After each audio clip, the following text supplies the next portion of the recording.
شباب.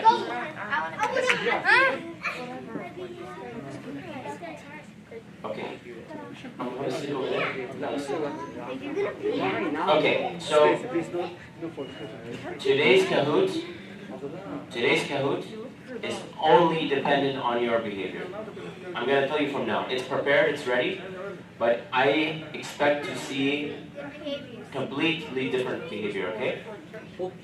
That's a promise from my end. So if I can ensure you can promise from your end, then we'll be fine, inshallah. And we'll ask Dr.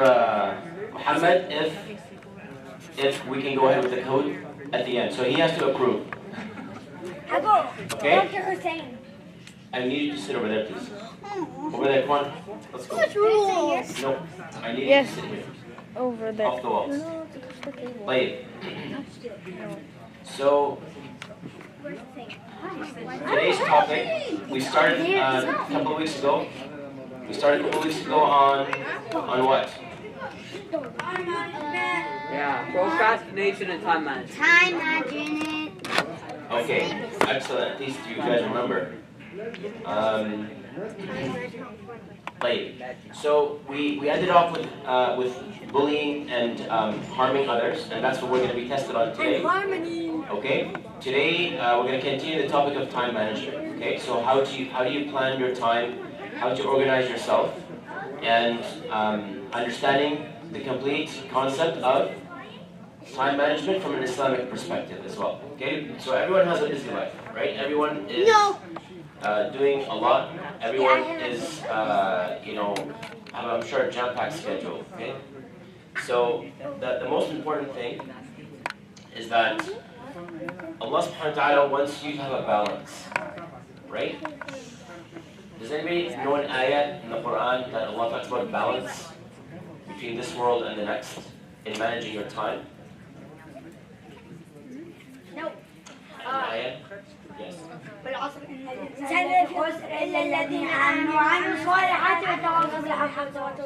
Okay, I mean it's a good surah. We talked about Surah Al-Asr, wal-Asr. You guys remember that? Yes. Girls, are we okay? Are we good? So we talked about wal-Asr in the Insan fi khusr lilladhina amanu wa 'amilus salihat. Verily, human beings always at a loss, except those who do righteous deeds and they enjoy goodness and forbid evil. Okay? Yes? يا أيها الذين آمنوا استغفروا الذين ملكت أيمانكم والذين لم يبلغوا الحلم منكم 3 مرات. No, not this one. Because it's time I didn't go to sleep. Okay, no, but I'm looking for something. So Allah wants you to balance. Did Allah say completely forget about this world and only focus on the hereafter? Or He said focus on this world and forget about the hereafter? No? What did He say? I need a verse. It starts with وَابْتَغِي وابتغ فيما آتاك الله الدار الآخرة ولا تنس نصيبك من الدنيا وأحسن كما أحسن الله إليك لا تبغي الفساد في الأرض. Okay, so explain it to me. وابتغي فيما آتاك الله الدار الآخرة ولا تنس نصيبك من الدنيا وأحسن كما أحسن الله إليك. Who can provide us some translation services just to start? Ali. يلا. وابتغي فيما آتاك الله الدار الآخرة. Like do for your آخر. Yes, so Allah subhanahu wa ta'ala says وابتغي فيما آتاك الله الدار الآخرة. Use the resources that He has given you. Take those resources that He has given you. فيما آتاك الله. Allah has given you a lot of things, right? What are some of the things Allah subhanahu wa ta'ala has given you that you can create this balance? Are you guys listening? What can you do with the things that Allah subhanahu wa ta'ala has given you? What has He given you that you're able to manage your time? Yes, sir? Pardon? I know that before the last page. No, yes, you. That's before the small one. That's before the last page. Yes? Nothing? Time? Okay, He's giving you time, okay. What else? Yes? Also, a way to control what you're doing. Okay, I need more details. Yes. Yeah, he gave us the sun and the moon, all these things, but what is things he has given you personally that you're able to manage your time? I need some fresh faces, yes sir. Your brain. Okay, the mind, العقل, he give you a mind, yes? Give you kicking legs. Parents, okay, so they're there. Parents, they're there to support you, yes? Soul. He's giving you, okay, a ruh, so you're alive. That's okay. But think more on managing your time. He gave you No, I need him. Eyes. Okay, he's giving you eyes, so the senses, so al-aql, and the senses, the mind and the senses, okay? Yes? Al-fitra, okay, so he's giving you ability to choose between right and wrong, okay? Yes? He also has given you legs and body parts. Okay, so he's giving you like, limbs and so on, yes? Yeah, he has given you something not all creatures can have, like talking. Well, He'll give you, creatures like- can talk to each other. Okay, these are all good answers, but I'm looking for something. So, what's the question? The question is, what has Allah subhanahu wa ta'ala given us that allows us, that guides us to balance between this world and the next? Maybe that word guides I know. helps a little bit. Yes? The Quran and the Sunnah. The Sharia. Fiqh. Okay. So although you have a lot of things, right? We have a lot of opportunity, we have a lot of skill sets and abilities. But one thing Allah subhanahu wa ta'ala has given us, right? He has given us is how to manage our time. He has given us salah. He has given us the teachings and the traditions of the Prophet ﷺ.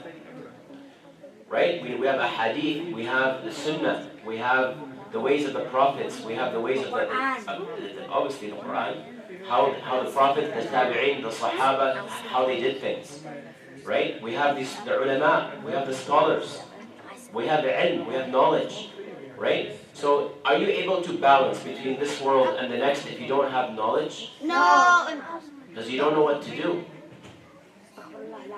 Have you guys heard this statement before? What? العالم أشد على الشيطان من ألف عابد. No. No.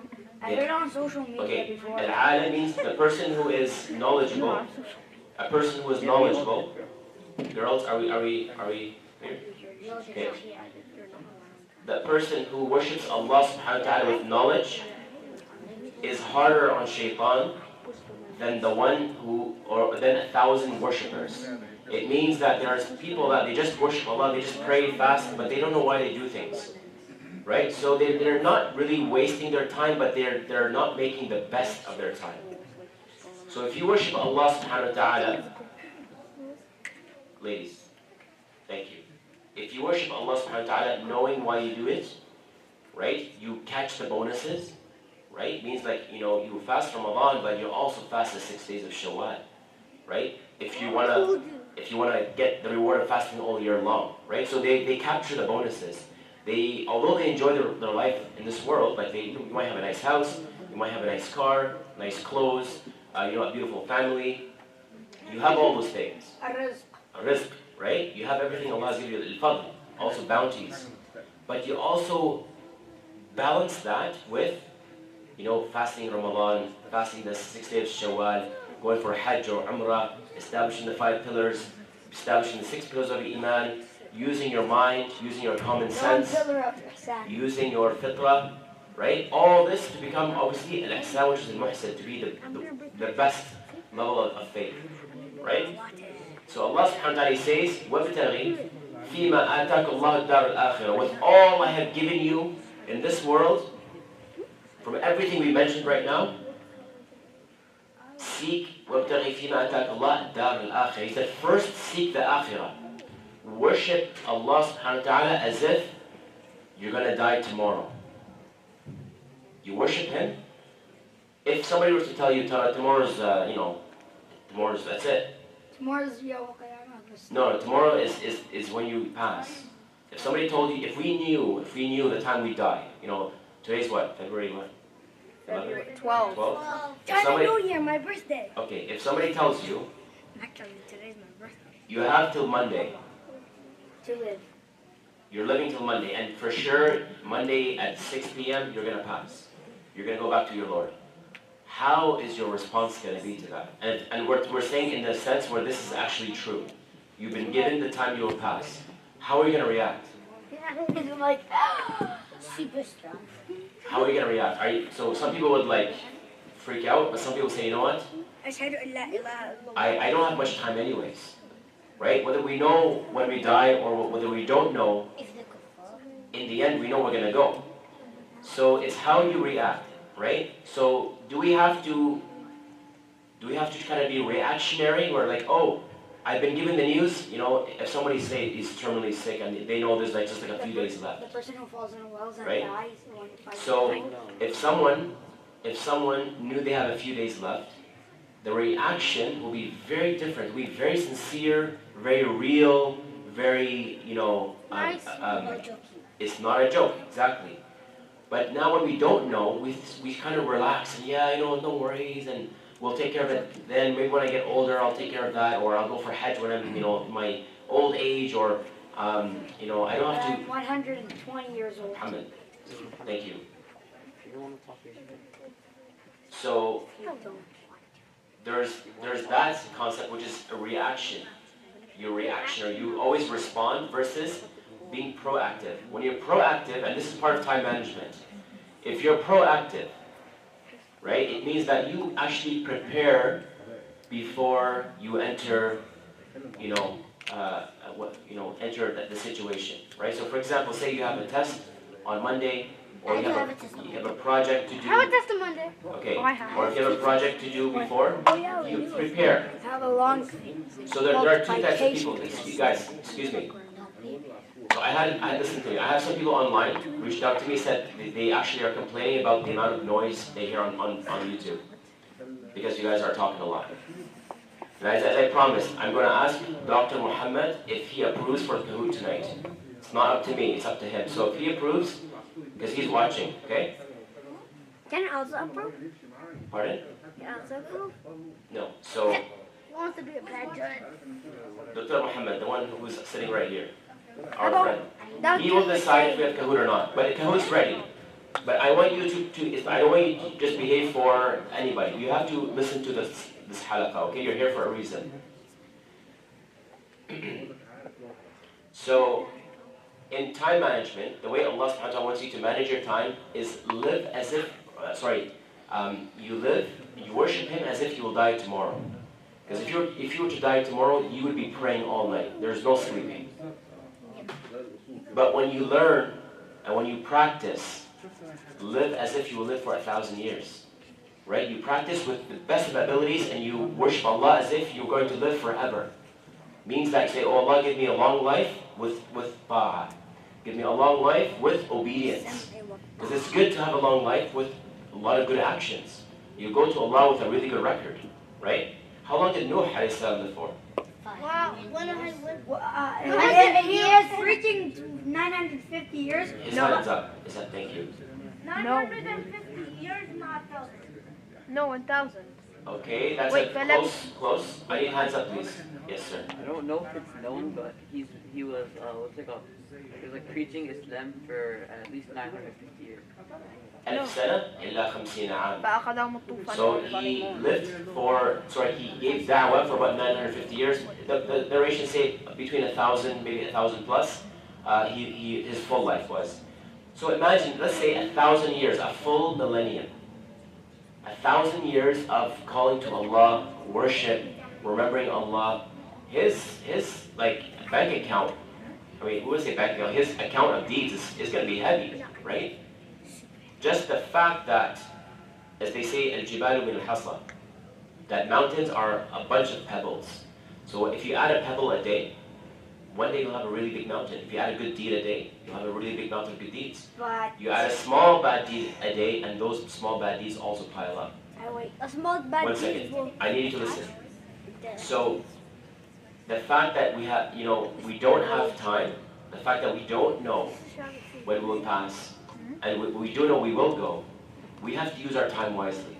So Allah subhanahu wa ta'ala says, وَابْتَغِي فِي مَا أَتَاكَ اللَّهُ دَارَ الْآخِرَةِ. Seek with whatever I have given you. Go, it's for the taking. You know the Hunger Games? Yeah. You know the Hunger Games? What's a hundred games? The Hunger Games is like a big competition where they have to all fight for themselves. So this is like you know, not the Hunger Games. This is Hunger for Rewards, right? This is like the reward games, where everyone is just out there to capture as much good deeds as they But can. not for themselves. Okay, for yourself, right? Like for yourself, but you're also helping. So, for example, the fact you are here at the masjid today, you're getting a good deed. Your parents are getting a good deed. You're here for salah. You're here for learning. You know, maybe you'll change a bad behavior, and you'll become better. Okay? Listen to me. Questions later. Keep your questions. So, good deeds pile up. Okay? The same like bad deeds pile up. And Allah says, with all the things I've given you, we mentioned everything. The Quran, the Sunnah, the Prophets, the Messengers, the Reminders, the Khattab, the Salah, the Zakat, all the pillars, Quran, Sunnah, everything we have today. Our mind, our soul, our spirit, our everything we have, our limbs, our senses, everything we have at our disposal is an opportunity for you to do goodness. Right? So you could do goodness with your hand by giving sadaqah, or helping somebody, you know, if they needed help, or walking to the masjid. You're using your limbs, or using your mind to say a good speech or to remind people, or using your heart to get closer to someone, or being gentle, and so on. So there's so many ways, right? And using your knowledge to help people understand the deen better, and so on. So this is the first part. So وَابْتَغِي فِيمَا أَتَاكَ اللَّهُ الدَّارَ الْآخِرَةَ. But Allah, then He says, وَلَا تَنْسَ نَصِيبَكَ مِنَ الدُّنْيَا. Don't just work for the akhirah only. Right? You need to live in this world as well. Right? Are we living in this world, or this world has no value whatsoever? We're living. We're living, but it doesn't have any value in the akhirah. Okay, so can you expand on this point? It said we're living in this world, but the dunya doesn't have any value in the akhirah. Who can kind of explain that further? What do you mean by that? Like there's an ayah in the Quran. What? It's okay. You can just explain the idea. You don't have to remember every Like verse. if the people who made sins and they want to go to Jannah, but they don't want to be punished in Jannah. Okay. They try to get like the ard but 2 times instead. But Okay, maybe review the concept and then we'll come back to you, okay? I want someone to tell me, one second, is the dunya, when Allah says, وَلَا تَنْسَ نَصِيبَكَ مِنَ الدُّنْيَا, don't forget about your portion of this world. It means you're still living in this world. Does this world have any value? There's a hadith says, or you know, Allah subhanahu wa ta'ala did not look at this world and it has not the value of the wing of a mosquito, right? So at one point, since Allah created, He said, I haven't given I haven't looked at it. I don't care about this world at all. But is this dunya valuable? no, Well, for yeah. us, but not. Think about it. Is this dunya valuable? How does this hayat dunya apply in the ayah? When Allah says, don't forget your portion, He said, Allah can say, forget about that dunya. Don't need it. Just focus on the akhirah and that's it. But He said, don't forget about the dunya. So it means the dunya has importance. But how? Yeah, it helps you go to the. No, I need hands up, please. Yes, sir. The dunya, you do good deeds in the dunya and it helps you get into Jannah in the afterlife. Excellent. So this hayat dunya is a place where you do worship, you do ibadah. In this hayat dunya, when you pray on the ground, what will happen for you when you pray in a place? What will happen? Well, when you pray in your place, you will get lots of hasanat, and you're officially praying for Allah. Okay. So and after you will get your imagine. I can't even imagine. Okay. But you will Let's get. pass it on to the sister. Yes. Okay. So, for example, when a righteous person passes away, the heavens cry and they grieve for this person. Right? When Fir'aun passed away, Allah said, فَمَا بَكَتْ عَلَيْهِمُ السَّمَاوَاتُ وَالْأَرْضُ. The heavens and the earth did not weep out of pain of this person. So righteous people have value. Okay, but tell me, when you pray on a spot here, in the masjid or anywhere, that same spot, that piece of earth will witness for you. Say, oh Allah, he prayed on me. The walls will say, oh Allah, this person prayed here. How do you pray on the walls? No, you don't pray on the walls. I'm saying the structures would talk. Allah would make all these things talk for you to defend you, to give you an opportunity for forgiveness. Can I pray to say Okay. yes? So that's the first thing. So this hayat al-dunya is an opportunity for us to reach the akhirah. Okay? Also, you can play. Yes, so that's the thing. We're not saying you're not allowed to enjoy this world, but you're saying don't forget your portion of the akhirah. So this means Allah's looking for a balance, right? He's saying have fun, maybe play a soccer game, but you don't say bad words. Or maybe you play a soccer game and you don't hurt the other person. Or you don't bully and call names. Or you don't forget your salah.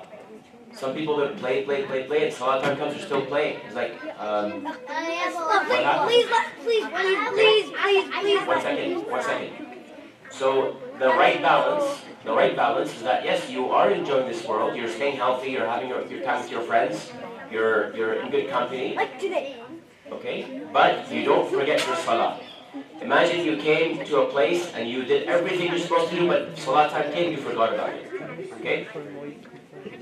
So this is the balance that we look for. Okay? So and when you have the intention to do goodness, when you have the intention to serve Allah subhanahu wa ta'ala and also enjoy a portion of this world, Allah puts what in your life? He gives you no. Yes, but I'm looking for a specific word. We always seek blessings from Allah. What does the word blessings mean? Blessing means like Like presents. gifts. No. Hiba.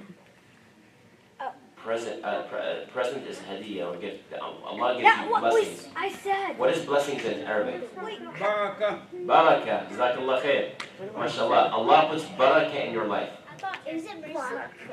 Mercy is rahmah. So when you do well, Allah subhanahu wa ta'ala puts more barakah in your day. So if you pray Salatul Fajr in the masjid and you start your day right, okay? And you start your day right with Salatul Fajr and you do adhkar and you honor your parents and you make sure your bedroom is clean and you make sure you look proper and you take a shower, brush your teeth. Okay? Make sure you brush your teeth. This is like, I'm sure, a challenge for most parents to get you guys to do. I don't do that. Brush your teeth without making a mess, okay? Oh, I do that. Okay, listen. So once you take care of your physical, then you can work on the spiritual, okay? Because Allah wants you to come to the masjid looking all messed up or looking proper. Okay. Looking better than Bill Gates. Okay, so the point is, Allah wants you to have a balance, okay? So if you start your day with Salatul Fajr, guys, if you start your day with Salatul Fajr, your day will have barakah in it. Okay. Right? Your day will have blessings. Perhaps your time will have more blessings in it. It means that maybe Allah subhanahu wa ta'ala will allow you to do more positive things that you were imagining that you could do. Instead of helping one person, you were able to help 10 people by Dhuhr time, for example. Or maybe with one phone call, you were able to help 1,000 people. Or with one message or whatever you do. Your reward for that day is at a big amount. Okay? So this call where Allah subhanahu wa ta'ala puts barakah in your time. Maybe you had a test. Maybe you had something really pressing. And you don't know what to do, but you did all the right things. You asked Allah subhanahu wa ta'ala to make it easy for you. You did your salawat, you made a dua, and you realized, oh my goodness, I had the answers with me all along. And now it's all opening up very easy for you. Okay? Inshallah, that's good. That's great. So basically, when we say, for example, when it comes to school, right? You go to study your regular school, but you also need to keep up with your deen, right? So that's the balance, at least at your level. The balance is that, okay, if you're doing 3 hours of schoolwork, put at least an hour of maybe Quran or learning some hadith, or that's great. At least, I'm saying at least an hour. Okay? So you balance it. So not only you're growing in one aspect, but you're also growing in the other as well. Okay, so you become a wholesome Muslim. Right? So you can be a Muslim that's a professional. One day, inshallah, you're going to be a doctor, engineer, whatever you want to be. But you are also someone who is passionate about the deen and they are practicing as well. What's the point of you being a doctor and you have no religion, right? Or you don't believe in Allah, or you lose faith. Okay? The point is that these things should drive you to worship Allah better. You should be a person who has a good balance between this world and the next. Any questions? Any questions? Yes. Dad, over here, please. What happens if you play and if you play and you tell you didn't pray Dhuhr or Asr or Maghrib, but I try to pray and you pray all of them at once. Does it still count? No, you shouldn't do that. Wait, then I say If you're playing, If you forgot, no, forgetting about it, no. If there's an emergency and you're not able to, you can pray a little later to keep up with that. But you should not skip Dhuhr to Isha. Okay. what about if So I need to answer you. I need to answer you. If you want to, you will be able to, right? So, for example, if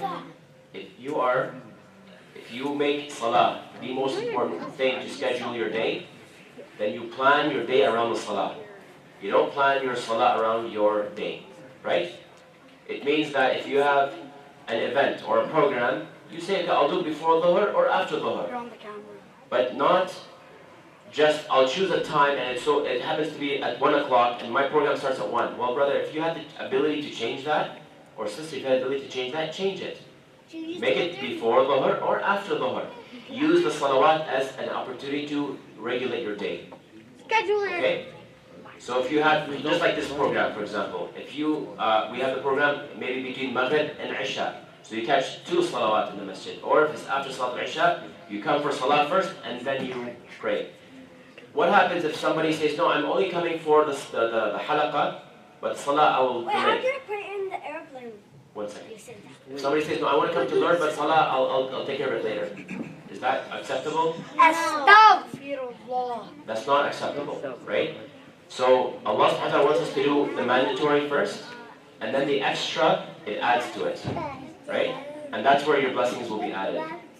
Yes, Okay, I have a question. for sure. I saw my dad on the camera. Okay. Saw that on the camera, okay. Any other questions? no. Is it clear? I have so much questions. Okay, I need related questions, please. Yes. What happens if you're in He's an not carrying us airplane? on Okay, yes. What happens if you're on an airplane and Dhuhr and Asr and Maghrib come in and you're still in the airplane? Like this, just sit like this and pray. Make them pray. Okay, so the On the question sea. is, okay, we have a good question. So for example, you are traveling, okay, really a big transatlantic flight. You United States sitting. Can I answer? Thank you. I've done it many times, and sometimes it's uncomfortable, but if you want to make it happen, you can try to do your best to make it happen. Sit down. If some people say, oh, you can sit down. Some people, you should only sit down if you don't have the ability to stand up, really. So if you're in a plane, and salah time comes, and you know, okay, it's lower time, we're going to hit Maghrib, you go to one of the stewardesses or the stewards there and say, listen, I need to pray.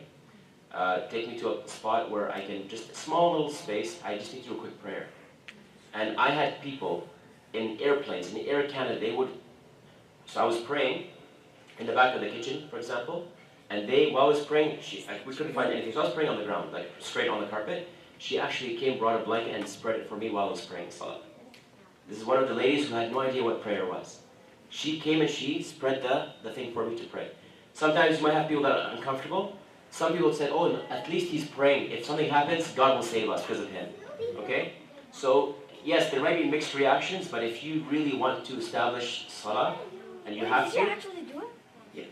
In the kitchen. I pray anywhere you need. I prayed by the door, by the thing. I was praying at salah with the view of the outside. Okay?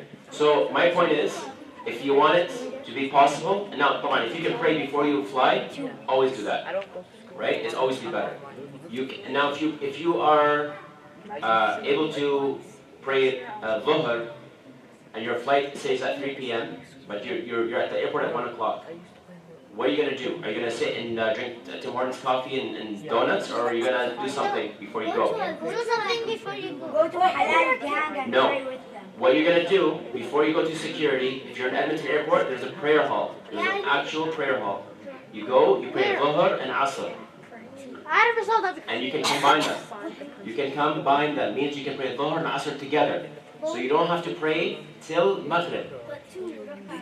Yes. So when you start traveling, you shorten. Not when you're here. Okay? So, listen to me. So when you travel, before you travel, you pray 4 together. Because you're not a traveler yet. But when you start traveling at least 100 kilometers, as some scholars say, 80 or 100, when you're 100 plus, like Red Deer onwards, you're good. Okay? That's the measure. At that point in time, if you reach somewhere, then you can shorten. You can pray 2 Dhuhr, 2 Asr at Dhuhr or Asr time. If you pray Dhuhr and Asr at Dhuhr time, and you're going to arrive at Isha, you can pray Maghrib and Isha at Isha time. Or you can pray Maghrib and Isha at Maghrib time. Okay? You can just choose whatever is best for you. So Allah subhanahu wa ta'ala makes it easy. إن الله يريد بكم اليسر ولا يريد بكم العسر ولا يريد بكم العسر. Okay, so Allah wants it easy for you. When you travel, for example, it's hard to regulate your time, right? But you have to remember, just because you're traveling, you're on a plane, doesn't mean your religion stops, right? You have to find ways. It's a struggle sometimes, but it's an important struggle. Okay? Yes. Final question. Why do you have to pray 4 rak'ahs when you travel? Good question. So why do you have to pray 2 rak'ahs if you travel? Allah wants to make it easy for you, because 4 and 4 is 8. It can take long. You might miss a flight. You might miss a train. Imagine if you miss a flight or a train and you're stranded somewhere. So Allah makes it easy for you. Okay? So it's a quick salah and you move on. Okay? Alright, so I think... Wait, can I just say something? Okay, let me get him first. Yes. Okay, is there any place up here in like an Islamic or like a dawla Arabiya, like in Qatar Airways or something? Is there a place you could pray in it? Excellent question. If you are on a Muslim airline, an airline that is owned by at least Muslims or people that What kind of Muslim? Halal gang airline. no, listen. There are some airlines. At least I know of one, that actually has a prayer hall. Yeah, I know that. And this is the one that's Air Sardiya. So this is like the one that belongs to Mecca and Medina, at least the country, right? So there's actually a prayer hall. You can go pray and so on, which is great. It's excellent. But some airlines, they don't have that. But in any case, if you're going on a long flight, there's always room to find. All you need to do is ask permission, and they will take care of you, inshallah. Okay? Now it's time for the big question. I'm going to ask Dr. Muhammad if we're going to have a kahoot tonight or not. Yes? You're okay? So you passed. Okay, I need Bye-bye.